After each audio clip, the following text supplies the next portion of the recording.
Est-ce que tu t'es déjà demandé si tu manquais pas un petit peu de courage pour entreprendre certaines actions dans ta vie? Eh bien, bonjour à toi, moi je m'appelle Marion Allègre, je suis docteur en médecine et praticien PNL. Et aujourd'hui, je te partage 3 clés pour booster sa confiance en soi. Et ce sont des clés que j'ai tirées de conseils qui sont à la fois scientifiques et puis de la PNL. Alors je vais d'abord te révéler les 3 clés et puis ensuite je détaillerai pour chacune d'entre elles un petit peu en quoi ça consiste. Donc les 3 clés que j'ai pour toi aujourd'hui, c'est la puissance du focus. En deuxième, c'est la persévérance. Et puis en troisième, c'est la conscience de soi. Donc c'est vraiment des clés que j'ai retrouvées dans à la fois la programmation neurolinguistique et puis aussi dans des études scientifiques. Voilà, ce sont des clés qui permettent en fait de booster sa confiance en soi. Donc qu'est-ce que c'est le focus? Le focus, c'est tout simplement la capacité à se concentrer sur une croyance positive par rapport à ce qu'on a envie de réaliser. Du coup, par exemple, si tu as envie par exemple de faire du sport afin de perdre du poids, plutôt que de te dire ah j'ai surtout plus envie de grossir, quelque chose comme ça, eh bien il faut que tu te focalises en fait sur ton objectif, de dire voilà, j'ai envie de faire davantage de sport et j'ai envie de perdre du poids. Donc vraiment de nommer les actions que tu as envie de faire en positif et de t'assurer que tu as la capacité en fait quelque part de mener ces actions. Donc la deuxième chose après le focus, c'est la persévérance. La persévérance, c'est vraiment une clé majeure de la réussite et c'est quelque chose qui va te permettre en fait d'avoir des résultats qui sont dans la durée.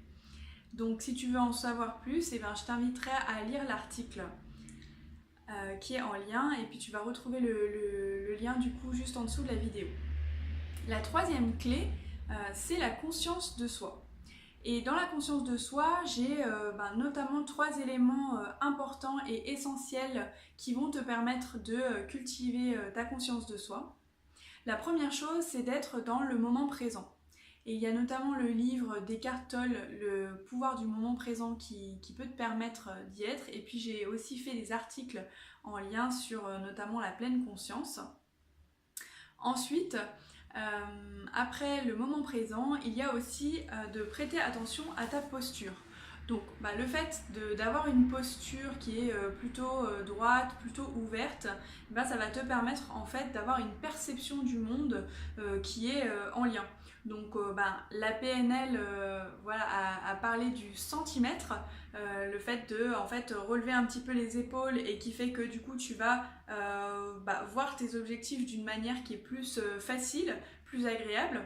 Et puis en science, on a montré également qu'une posture qui est plus ouverte, ça va permettre en fait d'avoir une respiration qui est optimale et du coup une physiologie qui est aussi optimale. Et la dernière chose pour cultiver la conscience de soi, c'est la capacité de recul.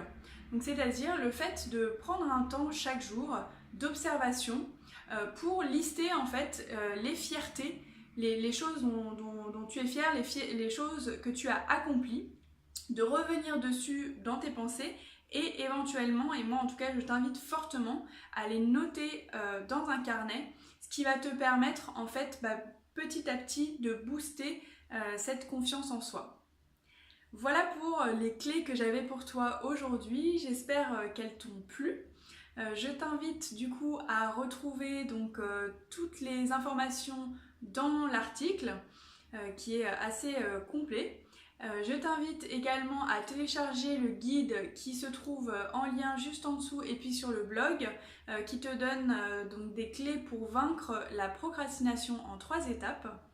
Je te remercie infiniment d'avoir suivi cette vidéo. Je serai très ravie de voir tes commentaires et puis de voir en quoi consiste pour toi la confiance en soi et puis comment est-ce que tu fais pour la booster au quotidien. Et puis donc je te dis à très bientôt pour un nouvel épisode. Ciao ciao.